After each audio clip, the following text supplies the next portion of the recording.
Thank you so much, sir, for joining us here on NRA News. We appreciate your time. Sure.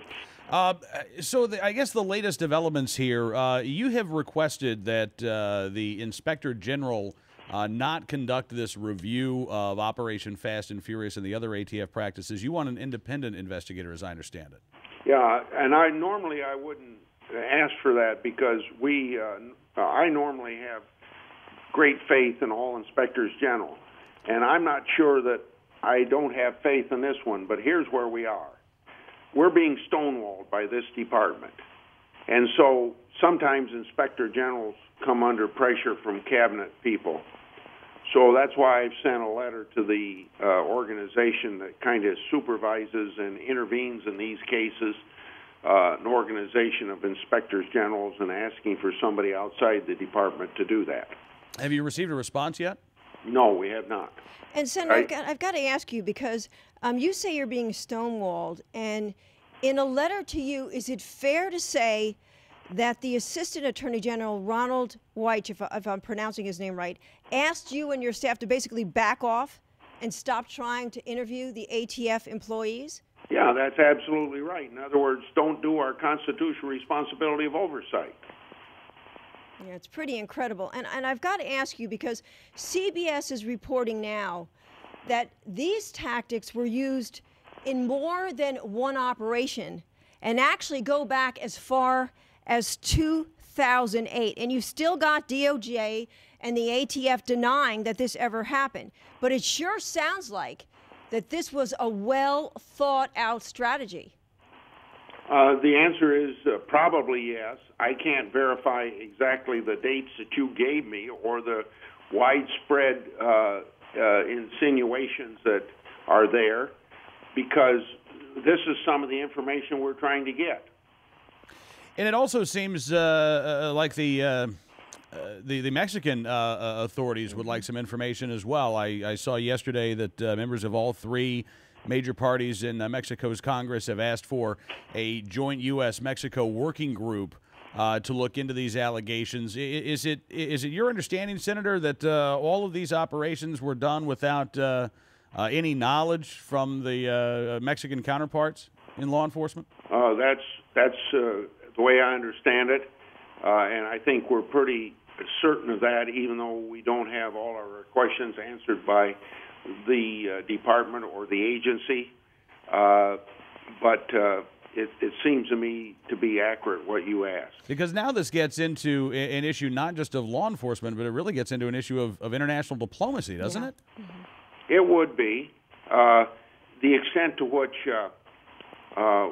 in every respect, I think our government and our cabinet people want us to believe that they're working closely with the Mexican authorities, and then they have been working on this issue.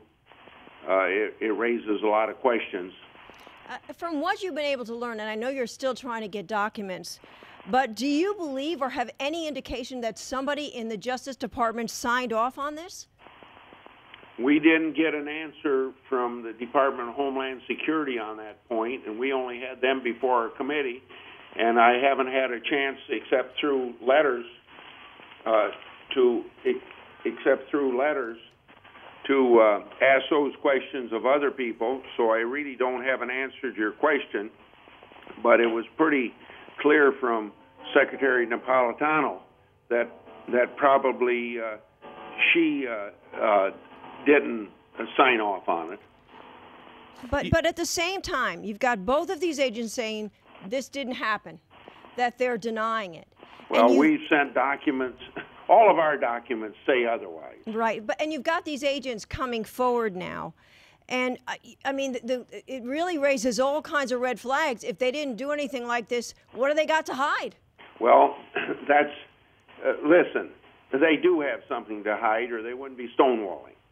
And it's kind of typical, not just in this investigation, but a lot of my investigations, that you get this sort of stonewalling because they know it's going to be embarrassing if they admit something, if they give us documents that we are requesting, even beyond the documents that we have sent them and asking them to comment on, that they're going to have egg on their face. But here's what I have found with so many different agencies over the decades of oversight I've been doing.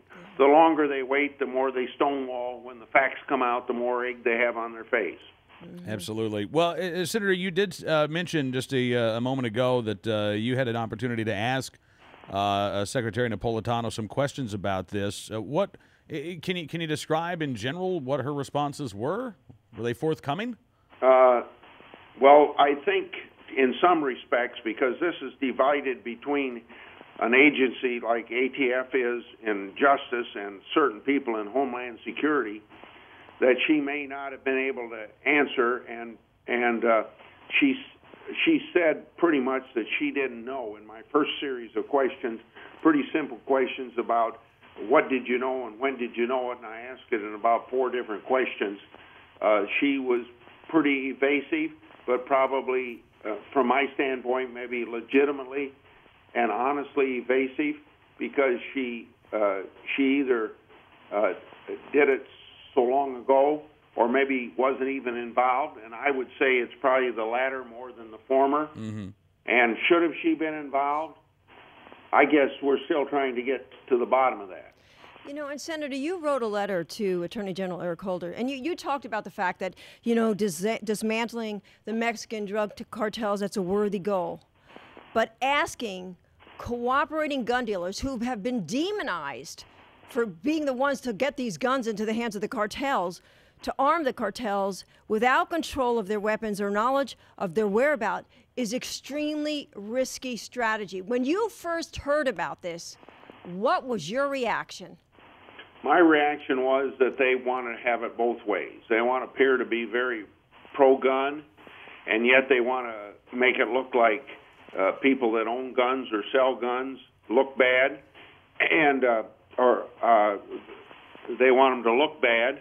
And then when they encourage this sort of straw man sales to get some big cartel kingpin, then they're talking out of both sides of their mouth, basically. And does it raise red flags to you about the way ATF operates? I mean, their Project Gunrunner, that was criticized, and that they weren't going after the big guys, and this is what they come up with, and it takes the death of a Border Patrol agent, Brian Terry, for this to be exposed. Whether a gun, we don't know really whether the guns that they went over there were used to kill him, but that's what it took. Well, what's irritating is that there were people prophesizing that we'd have these problems, and they didn't listen to them. Absolutely. I mean, the interview that CBS News did with Special Agent John Dodson, and the descriptions that we're hearing of agents who are actually watching these firearms go across the border and asking their superiors, can we stop this? Can we interdict them? And being told to stand down. I think that's what a lot of Americans are confused about, are concerned about. To see this, it presents a picture of an agency in disarray.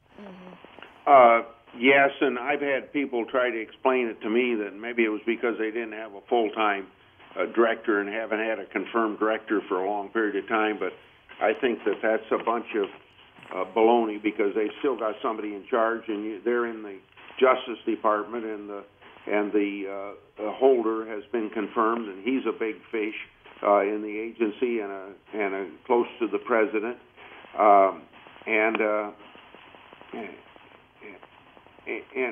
you got a situation where agents on the ground, with boots on the ground, raised concerns for months to their supervisors, and didn't anybody listen to them? Yeah, absolutely. And we haven't heard much from the White House on this. Yeah, and we don't know how high up in the Department of Justice does this go, that they were being told about it and raising questions.